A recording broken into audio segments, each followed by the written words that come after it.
Rain hammered against the glass roof of the Meridian Grand Hotel, where laughter, crystal, and the scent of money filled the ballroom. Cameras flashed across a sea of tuxedos. Waiters glided between tables like ghosts, balancing trays of champagne for the elite. And at the center of it all, Alexander Voss raised a glass. "To vision," he said, smiling, the golden liquid glinting under the chandelier. "To the future we built." The crowd erupted into applause. Investors cheered. A journalist from the Wall Street Herald shouted a question about expansion plans, but Alexander ignored him. His eyes were on the wine, deep red and shimmering like blood. He didn't notice the waitress yet, the one standing near the back, pale, gripping her tray with trembling hands. As he took a sip, her voice cut through the noise like a blade. "That's poison," she whispered. For a moment, no one heard her. Then she shouted, "Stop! That wine! Don't drink it!" Alexander froze mid-sip.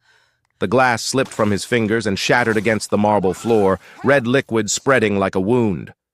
Gasps erupted. Security rushed forward. The waitress, barely 23, backed away, eyes wide with terror.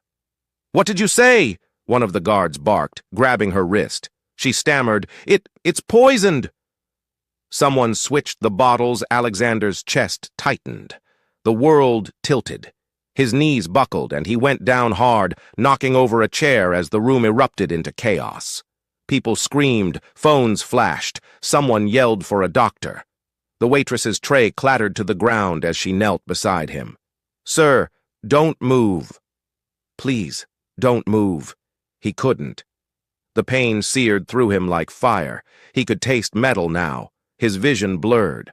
Around him, the lights swam in dizzy spirals before everything went black.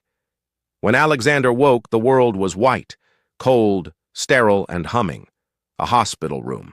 His throat burned. His body felt leaden. Beside the bed, a machine beeped softly, and someone was sitting in a chair, reading a file. It wasn't a doctor. It was a man in a dark suit, calm, unreadable, his ID badge flipped backward. He looked up. "Good evening, Mr. Voss." "I'm Ethan Brooks, corporate security." Alexander tried to speak, but his voice cracked. "What happened?" "Poisoned," Ethan said simply. "You're lucky to be alive. Someone replaced your wine bottle before the gala. The dosage was fatal, but your bodyguard reacted quickly. You were stabilized in under 7 minutes." Alexander's hand clenched the sheets. "Who?" "We're working on that," Ethan replied, his tone too controlled. "But the waitress, the one who warned you, she disappeared before police could question her." "Disappeared?" Alexander rasped. "You mean she ran?" Ethan nodded. "Left through the loading dock. No ID on file. No employee record. Just a name tag that read Sophie. Alexander's eyes narrowed. "Find her." Ethan hesitated. "We're already trying." He didn't like the hesitation. It meant something deeper, something he wasn't being told. Outside, cameras swarmed the hospital entrance. Billionaire nearly poisoned to death at charity gala. The headlines were already spinning. His empire's stocks plummeted overnight. The vultures were circling. And whoever had done this wasn't finished yet. Across the city, in a cramped apartment smelling faintly of coffee and damp paper, Sophie Calder sat on her bed, staring at her shaking hands. Her apron lay discarded beside her. She could still see his face, the way he'd collapsed, the terror in his eyes. She hadn't meant to get involved. She hadn't meant to say anything. But when she saw that bottle being switched, when she recognized the man who did it, she couldn't keep quiet. Not after what the Voss family had done. 12 years ago, her father had worked for them. A loyal engineer, laid off during a cost-cutting phase. He'd lost everything, the house, the savings, the dignity. 2 months later, he took his own life. Alexander Voss never looked back. Sophie had grown up with one mission: survive. She worked shifts, studied accounting, and waited tables at night. When she got the job at Meridian for the gala, it felt like irony, serving the man whose company destroyed her family. She never expected to save his life, and now she was a fugitive for it. Her phone buzzed. A blocked number. She hesitated, then answered. "Hello?" A man's voice, low and smooth. "Miss Calder." "Don't hang up. You're in danger." She froze. "Who is this?" "Someone who knows you didn't poison him." "Why should I believe you?" "Because," the voice said, "the man who did is looking for you right now. And he doesn't plan to let you live." The call ended. She stared at the screen, pulse racing. She didn't know it yet, but that call had just tied her to Alexander Voss's world forever. 2 days later, the billionaire stood in his penthouse office overlooking the skyline, glass towers glinting under the rain. Ethan entered, closing the door quietly. "Any news?" Alexander asked. "We traced the bottle's origin," Ethan said. "A private importer in Milan. The purchase order was authorized by your wife." Alexander turned sharply. "Cassandra?" Ethan nodded grimly. "She claimed it was for the gala. But the invoice was routed through an offshore account, one tied to a holding company under her name. The betrayal hit like a gut punch. His wife, the woman who'd shared his empire. "Get her in here," he said coldly. "She left for Switzerland this morning," Ethan replied. "No flight plan filed." Alexander's jaw tightened. "Then find her." He turned to the window, watching the rain blur the city lights. Somewhere below, the girl who'd warned him was running for her life. And somewhere else, the woman he'd trusted most was preparing to destroy him. If there was one thing Alexander understood, it was control. And now, he'd lost it. But not for long. Sophie didn't sleep for 2 nights. She moved from motel to motel, avoiding cameras, tossing burners after one call. Every time she closed her eyes, she saw his face as he fell. She didn't even know if he'd survived until she saw the news ticker. Alexander Voss released from hospital, vows to find culprit. He was alive. And if he was alive, maybe, just maybe, she could fix this. But as she stepped outside that morning, a car door slammed across the street. 2 men in black coats got out, scanning the area. She turned sharply and ducked into a side alley. Her pulse thundered. They were searching for her. She grabbed her phone and dialed the blocked number that had called her before. To her surprise, the same calm voice answered. "You shouldn't be outside," the man said. "Who are you?" she demanded. "What do you want?" "I want to keep you alive," he said. "Meet me at the old Belmont Pier in 1 hour. Bring nothing."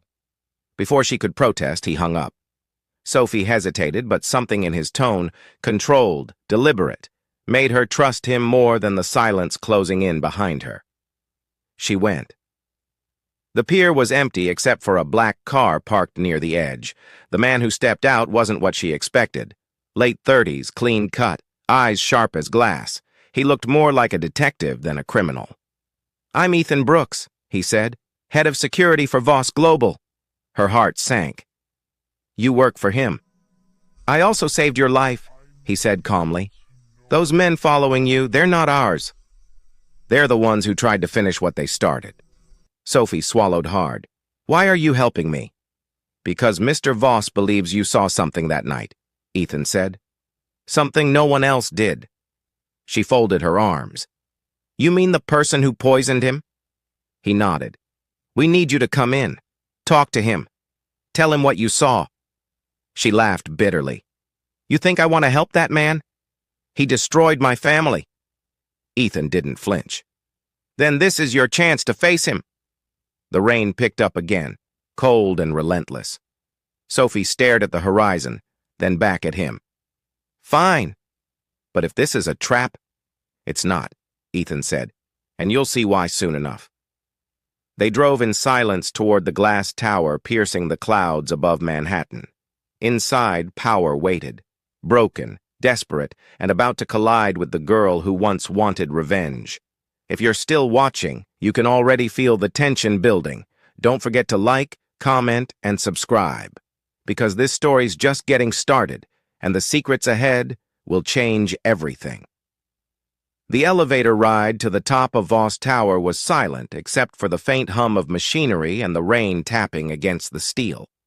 Sophie's reflection in the mirrored walls looked foreign. dark circles under her eyes, damp hair clinging to her neck, fear etched into her posture. She didn't belong in a place like this, surrounded by polished stone and silence that screamed wealth. When the doors opened, Ethan led her into a glass-walled office overlooking the city.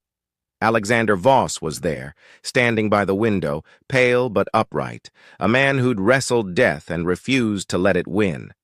He turned when he heard her footsteps. Their eyes met.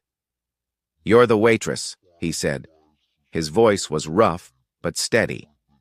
Sophie straightened. "You're welcome for saving your life." Ethan raised an eyebrow, but Alexander almost smiled. Almost. "I owe you that much," he said, "but I need to know what you saw." She crossed her arms, her voice trembling between defiance and exhaustion. "You want me to help the man who ruined my father?" That hit him like a slap. He froze. "Your father?" "Logan Calder," she said sharply. "He worked for Voss Engineering. 12 years ago, you cut his team. He lost everything. He killed himself 6 months later." The silence that followed was unbearable. Even Ethan looked away. Alexander exhaled slowly, the guilt flashing in his eyes. "I remember him," he said softly. "He was one of the good ones." "I'm sorry?" "You're sorry?" she snapped. "You destroyed him." "I destroyed a lot of people chasing perfection," he said quietly. "And I've spent every year since pretending it was for the greater good." Her throat tightened. She wanted to hate him, but he looked human. Broken in ways she hadn't expected. He gestured toward a chair. "Please, sit.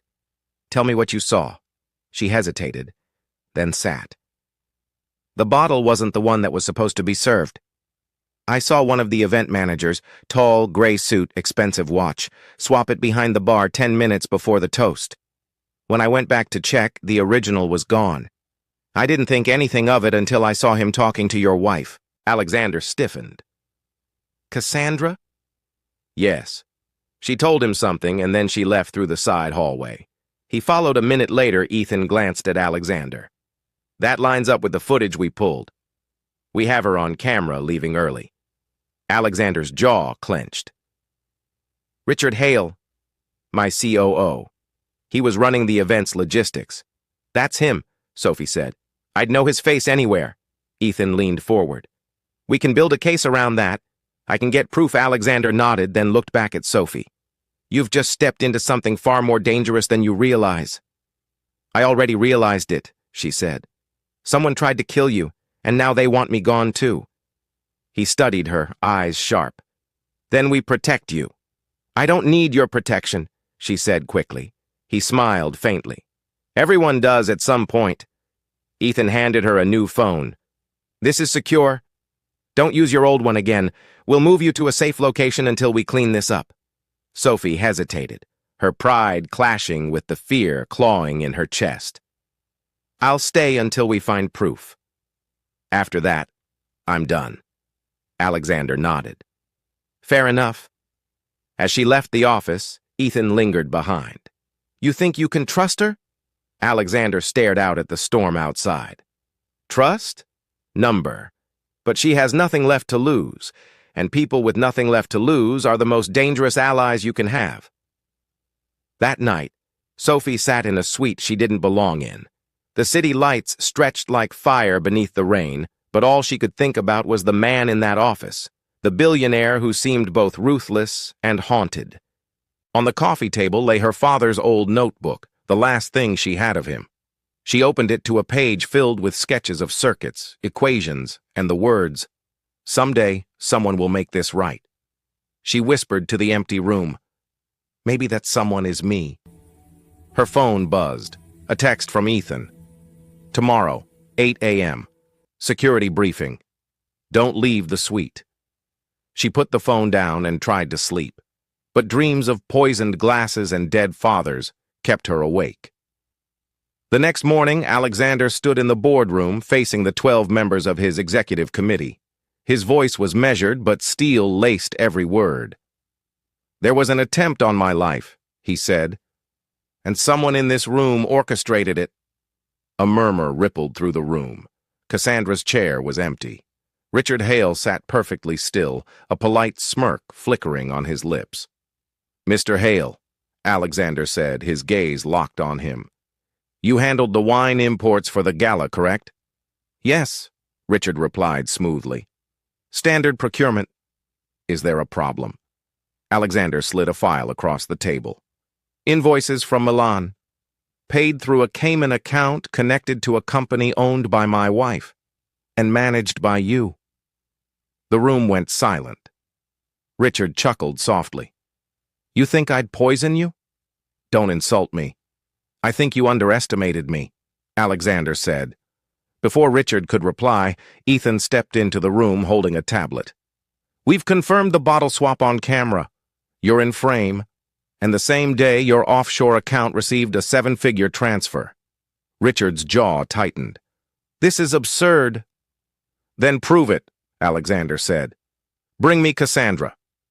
But Richard didn't move. He just smiled. "You're not going to find her." Alexander's pulse spiked. "What did you do?" "She's gone," Richard said. "And if you keep digging, you'll join her."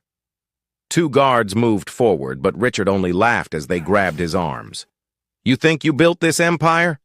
You're just the name, the money, the face we'll bury when this is over." Alexander stared at him, cold fury replacing shock. "Get him out!" As the doors closed behind Richard, Ethan turned to Alexander. "He's not bluffing. We just lost access to your offshore networks, meaning your wife and your COO have been stealing from you for years, and now they've vanished with it." Alexander sank into his chair, hands clasped tightly. "How bad is it?" Ethan's voice was low. "Bad enough to collapse everything if this gets out." For the first time, Alexander looked tired, like the man who'd fought his way to the top had finally seen how fragile the summit was. "Then we start over," he said finally. "Quietly. With her help, her?" Ethan frowned. "Sophie," Alexander said. "She's the only one they didn't expect to survive that night." By noon, Sophie was sitting across from Ethan in a conference room, a cup of untouched coffee between them. "You're saying your COO and his wife set you up?" she asked. "That's the working theory," Ethan said. "But we need evidence, something concrete that ties them to the accounts." She frowned. "Your entire company runs on encrypted finance. You need someone who knows how to trace hidden ledgers." Ethan looked at her curiously. "You sound like someone who's done this before." She gave a small, humorless smile. "Accounting degree. Never got to use it." "Maybe now's your chance," Ethan said. "Mr. Voss wants you to look through the archives." Sophie blinked. "You're serious?" "He trusts you more than he should," Ethan said quietly. "Don't prove him wrong." By nightfall, Sophie was back in front of a terminal inside a dimly lit data room. The screens glowed with lines of numbers, transactions, and coded trails. Hours passed. Her eyes burned, her fingers moved on instinct. Then, something. A trail of payments routed through an unregistered subsidiary. Transfers to Cayman accounts, dates that matched the wine shipment and the gala. She printed the report and carried it to Alexander's office. He looked up from his desk when she entered, eyes rimmed with exhaustion. "You found something?" "Yes," she said, handing him the papers. "Your wife and Richard used a ghost company to funnel assets out. But here's the real twist. Someone else approved the wire transfer. Someone in your finance department. Your son Alexander froze." "Julian?" She nodded. "He authorized the funds 3 months ago. Probably didn't know what it was for, but the signature's his." Alexander's hands trembled slightly as he scanned the papers. "My own son." Sophie watched him, unsure if she should feel pity or satisfaction. He'd destroyed her family without blinking. Now his own empire was tearing itself apart. But for some reason it didn't feel like justice. It felt hollow. He set the papers down, his voice almost a whisper. "Thank you. You've done more in 2 days than my entire board in 2 years." She met his gaze. "You don't owe me thanks." Just answers. You'll have them, he said quietly. All of them. Outside, thunder rolled over the city like a warning. If you're still watching, this is where everything starts to unravel. The lies, the money, the betrayal. Nothing is as it seems. Make sure you like, comment, and subscribe, because what's about to happen next will change the story forever. The security footage flickered across the massive screen in Alexander's private study. Every second played out in slow, surgical precision. The moment the wine glass was poured, the waiter's subtle glance toward Cassandra, and the faint reflection of Richard Hale's smirk in the mirrored wall behind her. Sophie stood beside Alexander, her palms sweating. The storm outside hissed against the glass walls of the penthouse. "You see it too," she whispered. Alexander didn't answer. His face was pale, eyes locked on the monitor as his empire quietly unspooled before him. The poison had been meant for him. That much was certain now, but the hands that had orchestrated it reached far deeper than a single dinner gone wrong. Julian burst through the door, his expression wild. "Father, they're saying in the press someone leaked footage of the dinner." Alexander turned, slow and deliberate. "Who?" Julian swallowed. "The video came from a burner account tied to Hale's media network." Ethan Brooks, who had been silently watching from the corner, stepped forward. "That's no accident. He wants public pressure to finish what the poison couldn't." Sophie could feel the air in the room tighten. It was no longer about the glass of wine. It was about control. Richard Hale wasn't trying to kill a man. He was trying to bury an empire. Alexander exhaled, his voice low but steady. "If Hale thinks I'll fall quietly, he's mistaken." He looked at Ethan. "Find out who helped him leak it. And Sophie—" His gaze softened slightly. "You saved my life. Now I need you to save my name." Sophie blinked. "Me? You've been invisible to them," he said. "That's your advantage. They'll never see you coming." Her stomach turned. "I'm not a spy." "No," Alexander said quietly. "You're honest. And that's exactly what this house is missing."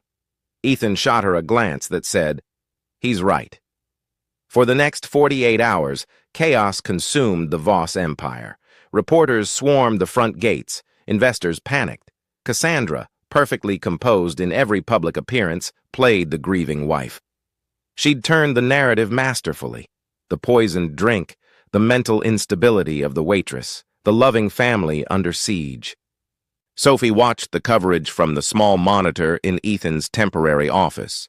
Her stomach clenched as her own face appeared on the screen, grainy and zoomed in from a security camera. "They're turning me into a villain," she muttered. "They have to," Ethan said, scrolling through encrypted files on his laptop. "You're the only one who can destroy their version of the truth." He stopped suddenly, frowning at his screen. "Wait. Look at this." Sophie leaned over. It was a series of transactions, offshore accounts connected to a shell company named Lyron Holdings. Money had been funneled from there to one of the restaurant's managers just days before the poisoning. "Who owns it?" she asked. Ethan's fingers flew across the keyboard. "Tracing now." "Oh, you've got to be kidding me." "What?" "It's under a subsidiary of Voss Industries, Cassandra's division." Sophie's heart stopped. "You mean—" "She financed her own husband's poisoning," Ethan said grimly, "and she did it using his company's money." Meanwhile, Alexander was in his office, facing down a board of directors that looked more like a firing squad. Richard Hale sat across the table, his expression polished and controlled. "Alexander," Hale began smoothly, "we all sympathize with what happened. But the markets are panicking. Perhaps it's time to consider a transition of leadership until this crisis resolves." "You mean until I'm buried?" Alexander said flatly. "Don't be dramatic," Hale said, smiling faintly. "I only want what's best for the company." "And for yourself," Alexander snapped. "You've been waiting years for this moment." Cassandra's voice cut through the tension. "Enough," she said softly, though her eyes glittered with cold triumph. "You're making a scene, Alex. Let Richard help you." Alexander looked from her to Hale, realization dawning like a slow-burning fuse. "It was you," he said. "Both of you." Neither denied it. By the time he returned to his penthouse, the truth had settled in his chest like lead. Sophie was waiting for him in the study, holding a tablet. "You need to see this." She played the footage she and Ethan had uncovered, a secret meeting recorded weeks before the poisoning. Cassandra and Hale, their hands intertwined over a folder of documents, whispering about contingency plans and media leverage. When it ended, Alexander didn't speak. He simply sank into the leather chair behind his desk, the Titan suddenly human. "I was blind," he whispered. "She sat at my table every night, and I never saw it." Sophie hesitated. "What are you going to do?" He looked up, eyes sharp again. "End this quietly." Before she destroys what's left, the storm outside raged louder that night than ever before. In the flickering light of the fireplace, Alexander wrote something on a notepad. Instructions, names, transfers. Then he slid the page toward Sophie. "If something happens to me," he said, "you give this to Ethan." "Promise me." She shook her head, tears welling. "Don't talk like that." He gave a small, tired smile. "Every empire ends, Sophie. I just never thought mine would fall from inside." The next morning, Alexander Voss called a private meeting, Cassandra, Richard Hale, and his son Julian. It would be the final confrontation. Downstairs, Sophie and Ethan prepared for the worst. "If he goes through with this," Ethan said, loading his recorder, "it's going to blow up everything. Not just his company, but the entire city's financial underbelly." Sophie looked at him, voice trembling. "Then let's make sure it blows up the right people." As the elevator doors closed on Alexander's penthouse, the storm finally broke into a blinding sunrise, the kind that felt more like judgment than mercy. If you're still watching, don't forget to hit that like button. Drop a comment below about what you think Sophie should do next, and subscribe so you don't miss the truth when it finally comes out. The penthouse felt colder than usual that morning. Even the sunlight that spilled through the vast windows seemed dim, cautious. Alexander Voss stood at the head of the long obsidian table, his reflection mirrored perfectly beneath him. Cassandra sat to his right, poised as ever, her expression carefully neutral. Richard Hale leaned back, smug and relaxed, while Julian fidgeted beside him, the only one in the room who looked truly afraid. "This meeting," Alexander began, his voice calm but cutting, "is about loyalty." Cassandra's lips curved faintly. "Loyalty? Is that what you're calling this ambush?" Alexander ignored her. "When I built this empire, I did it with trust.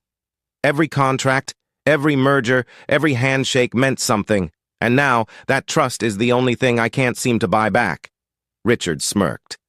"If this is about the board's decision, I assure you, Alexander, it's not personal. It's business." Alexander turned toward him slowly. "Poisoning a man is business?" The smile faded from Richard's face. Julian's head snapped up, his voice barely a whisper. "Dad!"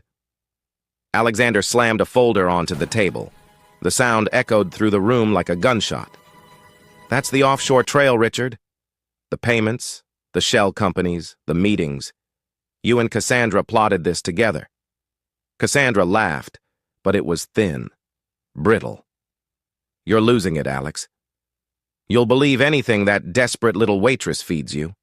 Alexander's eyes hardened. "That waitress saved my life." For a moment, no one spoke. Then Richard rose, his tone still slick but his eyes cold. "Careful, Alex. Accusations like that can ruin you." Alexander stepped closer. "I'm already ruined. The difference is, I know who lit the fire." Julian stood abruptly. "Is this true?" he demanded, looking from his mother to Richard. "Did you—" "Sit down," Cassandra snapped. Her voice, usually velvet, cracked with anger. "You have no idea how long I've lived in your father's shadow, Julian. Every board meeting, every gala. I was the ornament he paraded around. Do you know what that does to a person?" This isn't about you being ignored, Alexander said bitterly. It's about greed. Cassandra rose too, her calm gone. No, it's about survival. You destroyed lives, Alex. You bought companies, gutted them, left families on the street, and you did it smiling. You thought it would never catch up to you. Well, it did, and I made sure of it. Her words cut like broken glass. For the first time, Julian saw her not as his mother, but as someone he didn't recognize. Richard tried to interject, but Alexander silenced him with a look.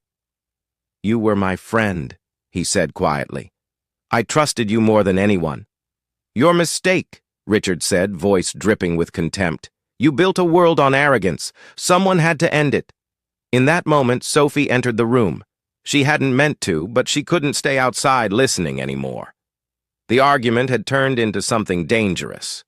A storm about to break. Cassandra's eyes flared. You! She spat. How dare you walk in here? Sophie didn't flinch. You can scream at me all you want, Mrs. Voss, but it won't change what you did. She looked at Alexander. Ethan's downstairs with law enforcement. He has everything. Richard moved fast. Too fast. In a blur, he reached across the table, snatching the folder and tearing out the pages. No one's getting arrested today, he snarled. But before he could move, Julian grabbed his arm. Stop! Julian shouted. The struggle was sudden, violent. Richard shoving Julian back, Alexander lunging forward to break it up, papers scattered across the floor, fluttering like snow in the chaos.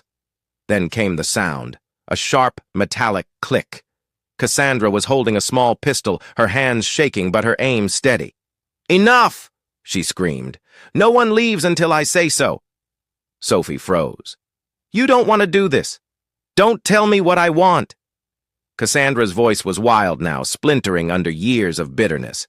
You all think you're better than me. You think I'm the monster, but I was just playing the game the way Alex taught me. Alexander took a careful step forward. Cassie, put it down. This doesn't have to end like this. Her finger twitched on the trigger.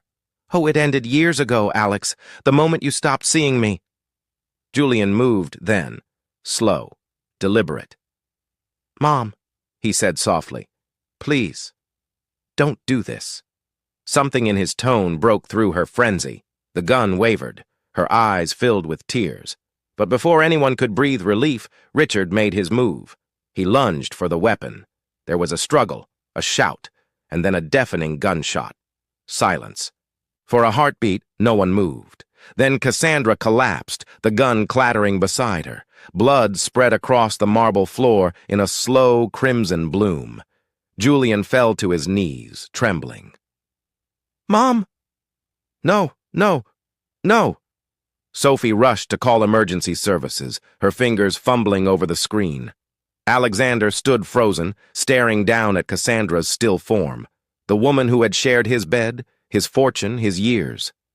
Richard backed away, pale and shaking. She did it to herself. It wasn't supposed to.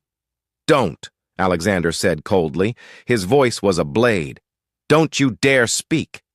Within minutes, sirens wailed below the tower. Police and medics swarmed the penthouse, their radios crackling with urgent codes. Cassandra was rushed to the hospital, her condition uncertain. Richard was handcuffed and led away, shouting about self-defense and setups, his arrogance collapsing into panic. Julian stood by the window, staring out into the rain, his face hollow. Sophie joined him quietly. You saved him, she said softly.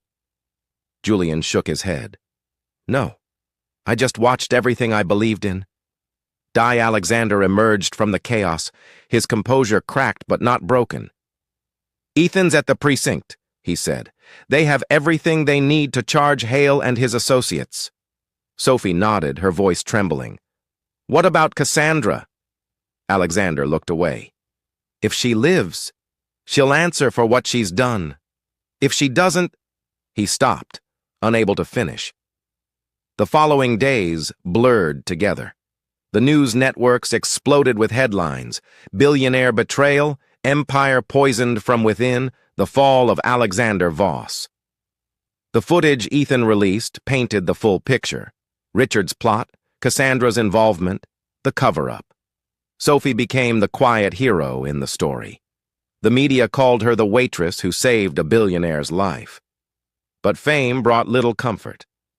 Every night she saw Cassandra's eyes in her sleep, filled with fury, then fear, then nothing. 3 days later, Alexander asked to see her in his office. When she entered, he was sitting by the window, a thick folder on his desk. "I've been reviewing the acquisition that cost your brother his job," he said. "Logan Calder worked for me for 7 years. He was loyal. He didn't deserve what happened." Sophie swallowed hard. "That's in the past." "No," Alexander said quietly. "It's my past, and it's time I face it." He pushed the folder toward her. "These are the documents for the Voss Restoration Fund. It's meant to compensate the people affected by the acquisitions. Yours included. You'll manage it." Sophie blinked. "Me?" He nodded. "You've seen what greed can do. You know what honesty looks like. That's what this company needs now." Her throat tightened. "Why are you doing this?" Alexander looked out at the skyline, the city he'd once ruled, now distant and cold. "Because power means nothing if it's not used to fix what you broke?" For a long moment, neither spoke. The hum of the city below filled the silence, a reminder that life, despite everything, moved on. Sophie finally nodded. "I'll do it." But on one condition, he raised an eyebrow. "Which is?" She smiled faintly. "You let me make it right. My way." Alexander nodded slowly, the faintest glimmer of relief crossing his face. Outside, the sun broke through the clouds, scattering gold across the skyline. "Then start today," he said quietly, "before the world forgets what truth feels like." Before we dive into the final act, take a second, subscribe, like, and share this story if it's keeping you hooked. Your support keeps these stories alive, and trust me, you'll want to see how this ends. Weeks passed. The world moved on, but inside Alexander Voss's penthouse, silence had settled like dust. The empire that once symbolized his triumph was now under reconstruction, not just the buildings or balance sheets, but the principles that held it together. Sophie had taken charge of the Voss Restoration Fund, working tirelessly with Ethan and a small team of auditors to reach every employee, contractor, and small business crushed under Richard Hale's manipulations. The office buzzed from dawn till dusk, her name whispered with equal parts respect and disbelief. To the outside world, she was a miracle, the woman who brought integrity back to a tainted empire. But to Sophie, it still didn't feel like victory. Not when she passed Cassandra's old office, the door now sealed and silent. Cassandra had survived. Barely. The bullet had missed her heart by an inch. After the surgery, she was taken into custody. The world saw her as a fallen socialite, a villain who'd lost everything. But Alexander visited her once, unannounced, a few days after the trial began. He found her in a hospital ward under police supervision, pale against the white sheets, her once perfect hair cut short and uneven. When she saw him, she smiled, faint, mocking. "You shouldn't be here, Alex. The cameras will love this." He didn't respond at first. He just stood there, looking at the woman who had once been his partner in every battle, every secret. "Why, Cassandra?" he finally asked. "After everything we built?" Her laughter was bitter and low. "You built it, Alex. You. And you left nothing for anyone else to stand on," he wanted to argue. To remind her of the mansions, the parties, the power. But she was right. None of it had been real. When he finally turned to leave, she said something that lingered with him long after. "Don't pretend you're the hero now. You just found a prettier way to feel clean." He never saw her again. Back in the city, things slowly shifted. Richard Hale's empire collapsed overnight. Julian, once his father's reluctant accomplice, testified against him, breaking a family legacy built on corruption. The press labeled him the heir who chose justice. But even with justice served, the scars remained. Julian and Sophie spoke occasionally, quietly, cautiously, but the air between them was always heavy with shared ghosts. Alexander, meanwhile, withdrew from public life. The board begged him to return. Investors clamored for statements, but he ignored them all. He spent his days in the smaller wing of his estate, reading, writing letters he never sent, and walking the grounds where the city's skyline met the edge of the water. It was Sophie who found him there one evening, sitting on the marble steps with a cup of untouched tea beside him. "You disappeared again," she said softly, approaching. "Ethan said you skipped the press conference." Alexander didn't look up. "I didn't feel like being photographed for redemption I don't deserve." Sophie sat beside him, close, but not too close. "You're not doing this for headlines. You're rebuilding lives." He gave a humorless laugh. "That's your work, not mine." "No," she said firmly. "It's both of ours. You're just not used to doing good without expecting a return." That made him glance at her, the hint of a smile ghosting across his face. "You know, most people still think you're after my money," she smirked. "That's fine. They can think what they want. I know the truth. And so do you." For a while, they just sat there, watching the sunset turn the city into molten gold. Then Sophie said quietly, "You could start again, you know. A clean company, transparent, honest. You've got the people, the resources, the will." He shook his head. "No one trusts Alexander Voss anymore." "I do." The words hung between them, simple and steady. Alexander turned to her, his expression unreadable, surprise, maybe even hope flickering in his eyes. She continued, voice gentle. "You taught me that power can be poison. But I also saw what happens when someone decides to use it differently. You don't need to erase your past, Alex. Just build something better from it." For the first time in months, he felt something shift inside, a faint, quiet warmth beneath the rubble of guilt. "Maybe you're right," he said, "but I can't do it alone." "Then don't," Sophie said. "Let people help you. Let me help you." Months later, the first signs of the Voss initiative appeared across the city. Affordable housing projects, scholarships, partnerships with small businesses that had once been crushed under Voss Industries' shadow. Sophie became its public face, not because she wanted fame, but because Alexander refused it. He stayed in the background, guiding quietly, ensuring every decision served the people, not his pride. The tabloids tried to spin their partnership into a romance, the billionaire and the waitress who changed him, but neither of them fed into it. What existed between them was deeper, quieter, forged in the fire of everything they'd survived. Still, some nights, when Sophie worked late and found him standing by the window, city lights reflected in his eyes, there was a tension neither could ignore, something fragile, waiting to be acknowledged. One evening, as rain streaked the glass and thunder rolled in the distance, Sophie closed her laptop and approached him. "You're thinking too loudly again," she said with a soft smile. Alexander chuckled. "I was wondering when you'd start finishing my sentences." She tilted her head. "So what were you thinking about?" He hesitated, then said quietly, "How strange it is that losing everything gave me something real for the first time." Sophie's smile faded into something tender. "You didn't lose everything, Alex. You just let go of what didn't matter." For a long moment, they just stood there, the city glowing below them, the storm wrapping the tower in silver light. Then Alexander turned to her. "You once told me that people deserve second chances. Do you really believe that?" She met his gaze. "Every single day." He nodded, eyes searching hers. "Then maybe it's time I start believing it too." The silence that followed wasn't heavy. It was peaceful. The kind that comes after too many battles, when two souls finally stop running from what they've become. Outside, the rain began to ease. The storm had passed. Cassandra Voss, after serving time, chose exile over luxury. Rumor had it she lived quietly in Italy, painting landscapes, her signature once again worth something, though for different reasons. And Alexander?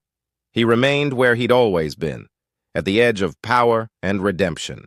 But this time, he wasn't alone. On the anniversary of the initiative's founding, Sophie joined him on the rooftop terrace overlooking the city. Below, lights shimmered like constellations. "Do you ever miss it?" she asked. "The parties, the power, the noise?"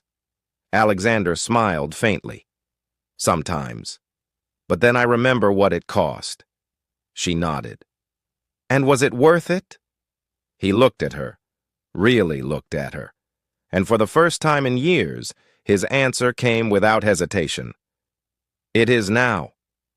As fireworks bloomed across the sky, the crowd below cheered the new beginning of the empire reborn, not from greed, but from grace.